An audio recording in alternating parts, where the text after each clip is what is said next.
أشهد أن محمدا رسول الله.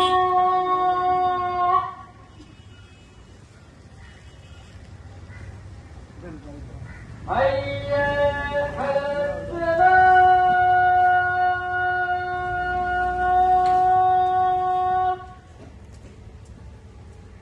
பிஸ்மில்லாஹிர் ரஹ்மானிர் ரஹீம். கண்ணியத்திற்கும் பேரன்புக்கும் உரிய சமுதாய சொந்தங்களே, கடலூர் துறைமுகத்தில் மர்ஹூம் அப்துல் கரீம் அவர்களுடைய மகனார், நம் எல்லோராலும் செல்லமாக அழைக்கப்படும் ராஜா காக்கா அவர்கள் தங்களின் சொந்த செலவில் இந்த பள்ளிவாசலை நிர்மாணித்திருக்கிறார்கள்.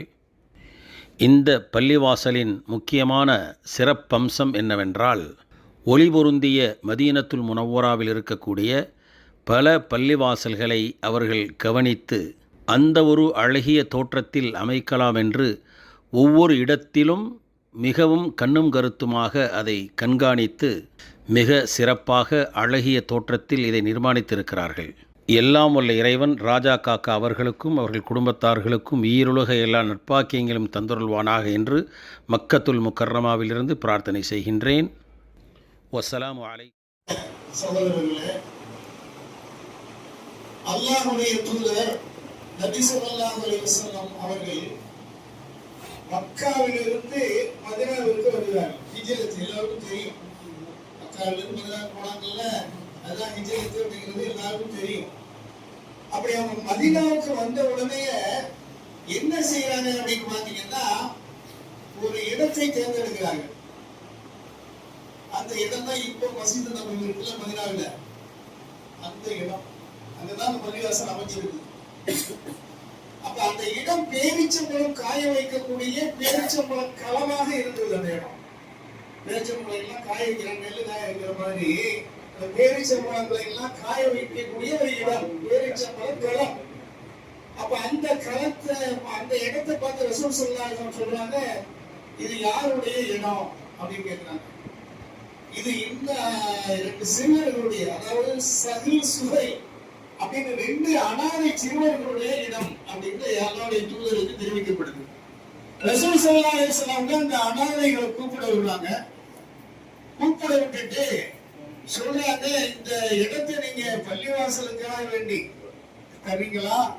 விலை கொடுக்கிறேன், நான் விலை கொடுத்து வாங்குறேன் அப்படின்னு சொல்லும் போது அவங்கெல்லாம், நாங்க அதெல்லாம் கொடுக்க மாட்டோம், நகபகுலக்க யா ரசூலல்லாஹ், விலை கொடுத்து நாங்க கொடுக்க மாட்டோம், சும்மா அன்பளிப்பா கொடுத்துருவோம் யா ரசூலல்லாஹ் அப்படின்னு சொல்லி அந்த இரண்டு அனாதை சிறுவர்களும் சொல்லக்கூடிய நிலைமையை பார்க்கிறோம்.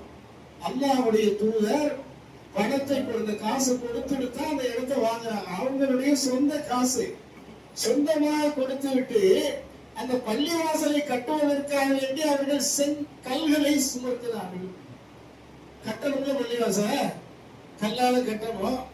அடுத்தபடி கூரை ஈச்ச ஓலைகளால் வேயப்பட்ட கூரை. இந்த மாதிரி பில்டிங் எல்லாம் கிடையாது. அப்ப கூரை பில்லர் என்ன, ஈச்ச மரம் தான் பில்லரு.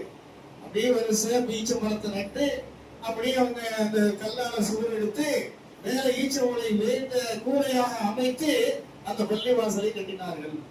அல்லாஹ்வுடைய தூதர் நபி ஸல்லல்லாஹு அலைஹி வஸல்லம் அவர்கள் அந்த கல்லை சுமந்து கொண்டு போகும்பொழுது அவர் சொல்லக்கூடிய அந்த வார்த்தையை நம்ம கவனிக்கணும். என்ன சொன்னார்கள் தெரியுமா? சொல்றாங்க, யா அல்லாஹ், இந்த நன்மையை நான் சுமந்துட்டு போறேன்ல, இந்த நன்மையை எனக்கு சேர்த்து வையல்ல வருவையில அப்படின்னு கேட்டாங்க. தோழர்களும் கூட சுமந்து சொன்னாங்க அந்த கல்களை எல்லாம். அப்ப ரசூலுல்லாஹி ஸல்லல்லாஹு அலைஹி வஸல்லம் அவங்க இந்த பள்ளியை ஏற்பாடு பண்ணோம்னா அதற்குரிய நன்மை நமக்கு மறுமையில இருக்குங்கிறத உணர்வு செயல்பட்டாங்களா இல்லையா?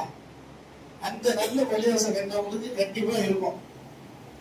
அதோட அல்லாஹ்வுடைய தூதர் நபி ஸல்லல்லாஹு அலைஹி வஸல்லம் சொல்றாங்க, தனக்கு சொர்க்கத்துல ஒரு வீடு இருக்கணும் அப்படின்னு முடிவு பண்ணாங்க.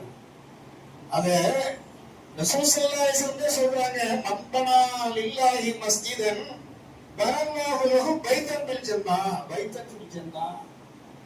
யார் ஒருவர் அல்லாஹ்வுக்காக வேண்டி ஒரு பள்ளியை கட்டுகிறாரோ அவருக்கு சொர்க்கத்துல ஒரு வீடு இருக்குது அப்படின்னு சொல்லலாம். அதை கருதிதான் இந்த உலகத்துல வீடு நமக்கு பெரிய முக்கியமா தேவைதான். இருந்தாலும் இந்த உலகத்துல வீட்டை எப்படியெல்லாம் மனிதன் அமைக்கலாம். அந்த ரூம்ல அட்டாச் பாத்ரூம், இது இப்படி இருக்கணும், இந்த டைல்ஸ் போடணும், இது ஹால் வேணும், ரூம்கள் பல வேணும், எல்லா வசதிகளையும் ஏற்படுத்துகிறானே. அல்லாஹ் ரப்பல் சொர்க்கத்துல ஒரு வீடு கொடுக்கிறான் அப்படின்னா சாதாரண விஷயமா? நம்ம நினைச்சே பார்க்க முடியாது. தங்கத்தால் பூசப்பட்ட மரங்கள் நிறைந்த